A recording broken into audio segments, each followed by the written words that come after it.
Hey everybody, we packed up and we're leaving Iceland. We're in the plane right now and we're just on our way to New York. We're just about ready to land.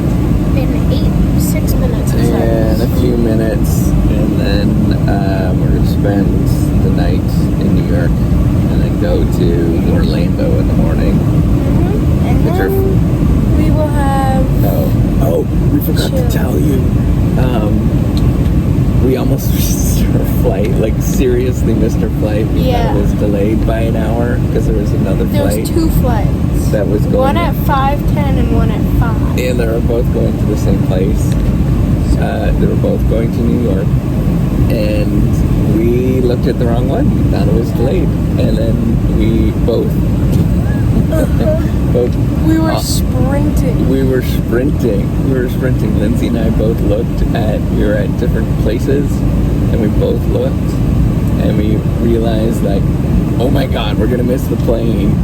Yeah. And then we sprinted, and we were the last people on that plane. No, there was other people. And that is true. There was like 2 other people. Which is good. We totally screwed it up. But we made it. So next time, Jack, you're just like a British person. Lesson learned. Make sure that you wait at the gate. Alright, good night everybody. We're gonna go to bed once we get to the hotel. It's like 12 that time, or Iceland time, but it's 7 here. Yes. So it's kind of not the best. We're very tired, but we'll make it.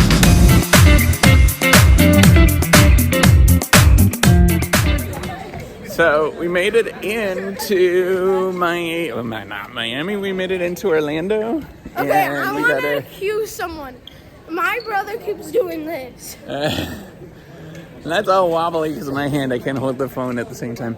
So we are picking up our car, and then we are gonna drive to Miami, and we're gonna get a cruise. So instead of we were actually looking at doing cruises in the Nordic countries. Instead, we opted for this because it's a bigger boat, a lot more stuff, and we got to see everything. And I think it's actually a little bit even better for the environment as well because we got a bigger boat. I think we're all sad that we're leaving. And we're very, very, very sad that we're. But then we get to chill on a cruise boat. Booyah! So we made it to Miami. We're staying at the AC Marriott just outside of where the port is. And we're just kind of hanging out. We're really tired. We're washing clothes, having some nachos, and just chilling.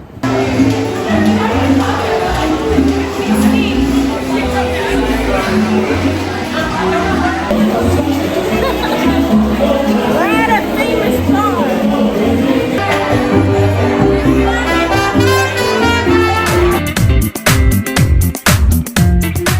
Alright, so we had 2 staterooms. One of them, hi Jack. One of them is for the kiddos. And then the other one is for the adults. Cool. Right here. You have a TV right in front? Yep. And this is it. This is the setup. Not in front of our bathroom. No. Or our Cool. thing.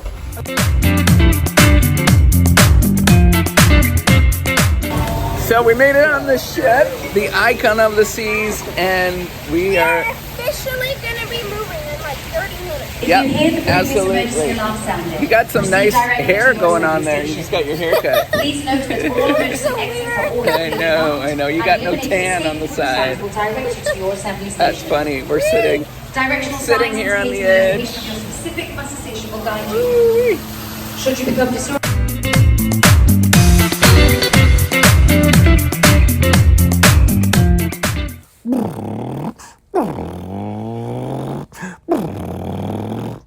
Toot toot.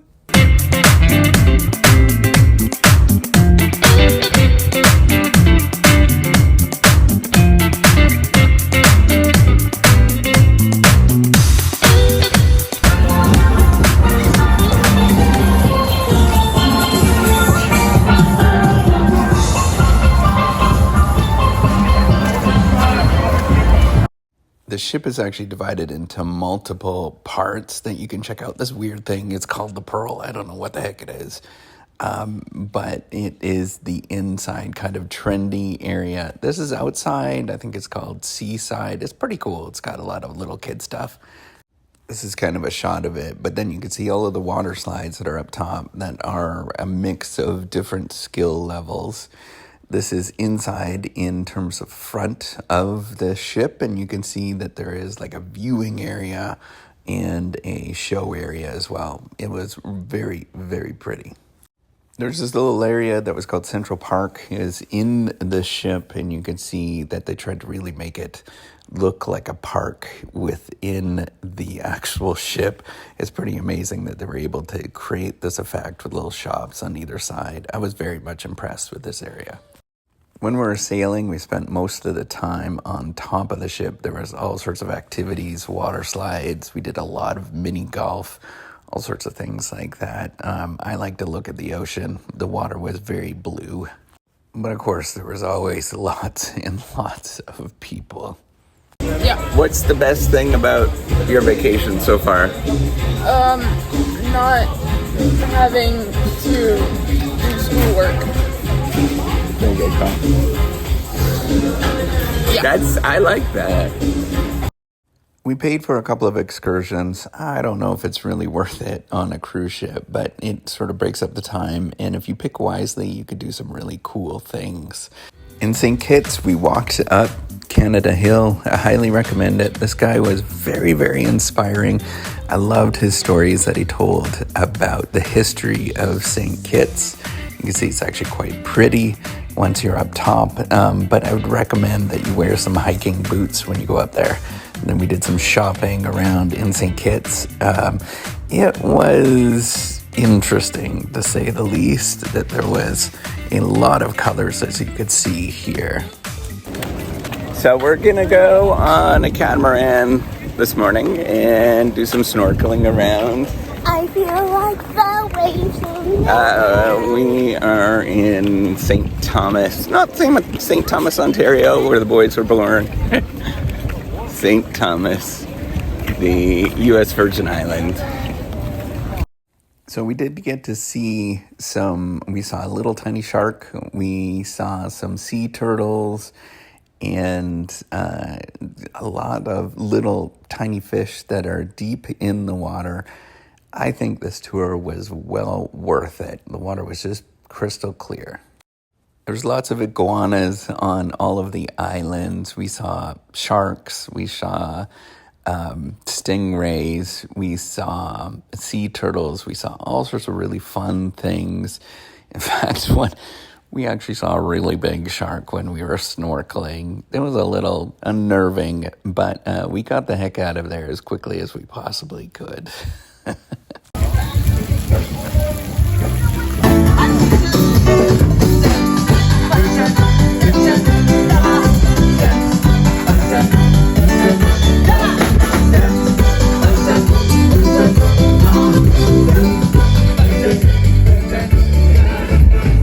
So I've done a few cruise ships now and traveled on a few cruise ships and had some vacations and things like that.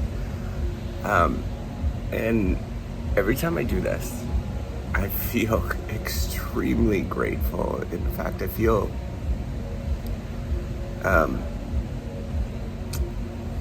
like an overwhelming feeling of gratefulness. And the reason is because just a mere few years ago, in 1935, my grandparents immigrated from Poland, and they were escaping some not great things. And if they would have stayed, instead of going to Canada, I know that their life was hard, and I talk a lot on this channel about how doing, research and all of that kind of stuff is challenging. But I think about how grateful I am to be able to have these challenges, and grateful for the fact that they had extraordinary challenges. My dad had extraordinary challenges. My mom. I'm just grateful for the fact that we're able to have them. And the boat that they came over was not nearly like this. And I think about what we can do in a short, mere, not even 100 years. If you go from a country, a world that literally was falling apart, and if we continue to strive for peace, if we continue to strive for making things better for future generations, in the sense of making it all better for future generations, no matter, the creed, color, any of that kind of stuff that if we keep striving for those things, we strive for making sure that we can survive a little longer on this tiny little blip in a vast universe. I think this is a remarkable thing. And every day that I get a chance to experience this, every day that I'm privileged for whatever reason, for some fortunate, weird, lucky situation that I had parents in the way that I had parents, and that I was raised in the place that I was raised, that they had parents that were, I'm going to tell you this, my dad's grandparents were not very nice. They were very, it was not nice. And then I think about my grandparents on my mom's side that were very much poverty, struggling to get through all of that, all of that stuff. Sheer poverty, like dirt floors poverty. On both sides, living in tiny little shacks. If I think about how we can get from there to here, and if it's possible for me, and all of these sort of disadvantages that each of us have, right? We all have our own individual disadvantages. We have, whether it's speech impediments, we have, whether it's the color of your skin, the color of your eyes, the way that you speak, the way that you think. If little old me can experience this because of the wonderful system that we're part of, and I just think that I'm deeply appreciative of it, and I think we have a long ways to go. I'm extremely hopeful.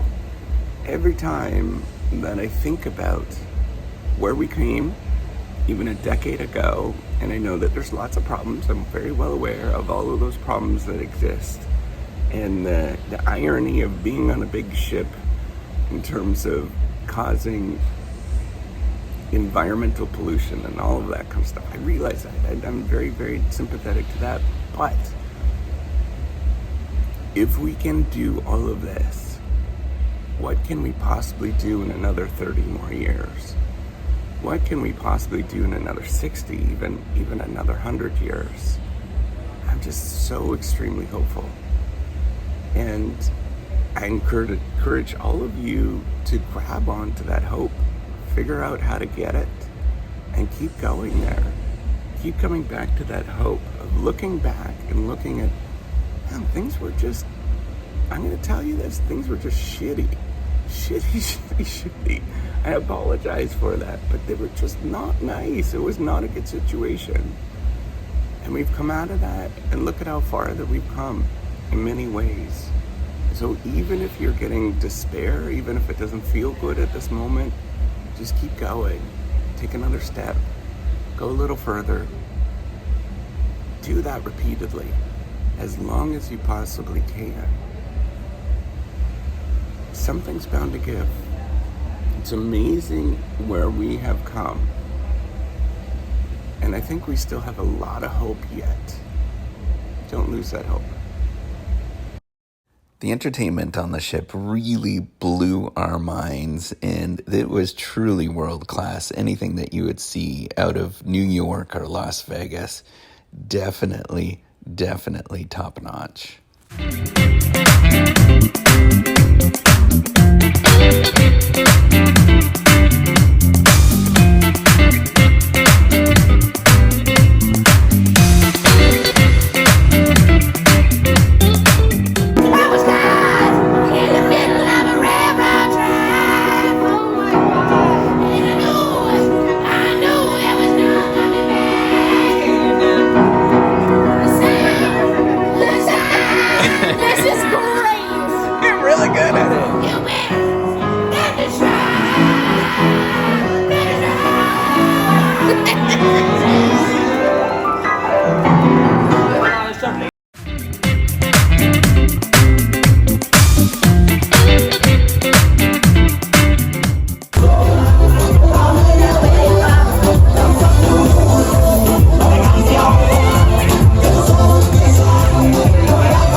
There is an obscene number of restaurants and food that's on the ship. We actually opted to only eat a couple of meals a day. It just got too much. There was so much food all the time, and the main dining area was always top-notch with great service.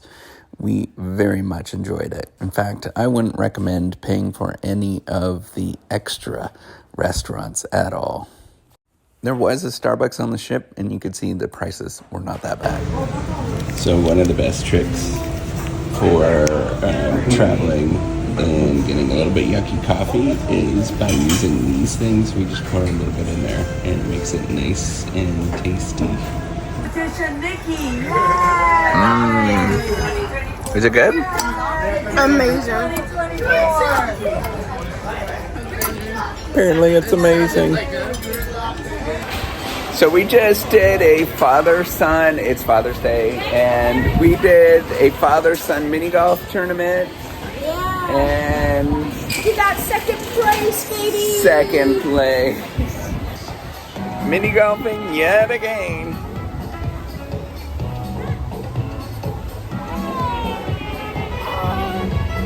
And Andrew is kicking our butts.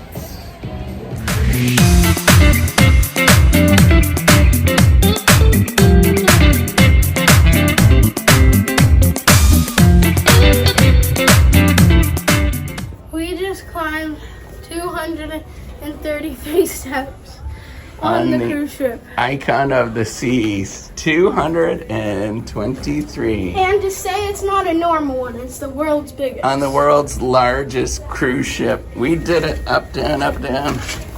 This was a bet we lost at mini golf, unfortunately. And we had to go all the way up and all the way down. But now we get a buffet. And now we're gonna go get the Japanese, I don't know, whatever you call that. Yeah, we get to go down. Yay! This is the best part. All right.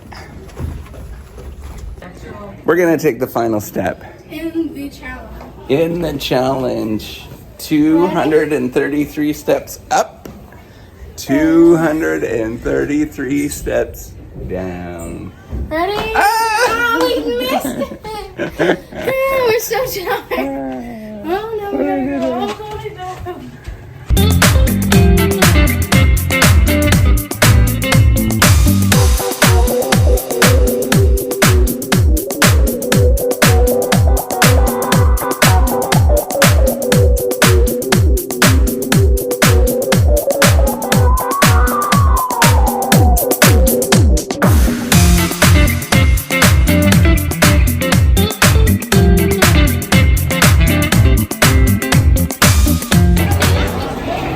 There's a taco bar up here. I think we're gonna hang out at the taco bar a lot. Right up here. Tacos. Taco. Alright, here's the gym. We're probably gonna be checking this out in a bit. Not right now, but it's pretty big. They have lots of stuff here.